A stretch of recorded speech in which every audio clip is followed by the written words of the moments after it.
আজকে রান্না করব নদীর এই যে কাকসকি মাছ। কাকসকি মাছ ভাজির জন্য লাগছে এই যে সবজি গ্রেটার দিয়ে দুইটা আলু কুচি করে নিয়েছি, এখানে পেঁয়াজ আর কাঁচামরিচ সব একটা কড়াইতে তেল গরম করে নিয়েছি, সব একসঙ্গে দিয়ে দিচ্ছি একটু হলুদ গুঁড়া, মাছতেও একটু দিয়ে দিচ্ছি স্বাদ মতো লবণ, মাছতেও একটু দিয়ে দিচ্ছি।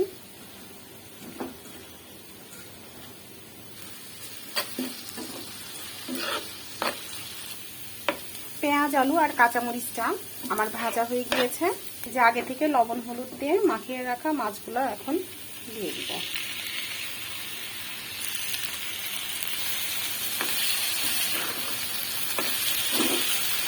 এখন একসঙ্গে সব নেড়ে চেড়ে ভেজে নেব। আলহামদুলিল্লাহ আমার এই কাকসকি মাছ ভাজিটা শেষ। এটা ভাত দিয়ে খেতেও মজা লাগে, আমার কাছে অবশ্য শুধু খেতেও বেশ ভালো লাগে। একটু খেয়ে দেখি শুধু শুধু। বিসমিল্লাহ, মাশাআল্লাহ অনেক টেস্ট হয়েছে এবং অনেক সুন্দর একটা গন্ধ বেরোচ্ছে। তো কার কার নদীর কাকসকি মাছ এভাবে পেঁয়াজ আলু দিয়ে ভাজি করে খেতে ভালো লাগে একটু কমেন্ট করে জানাবেন।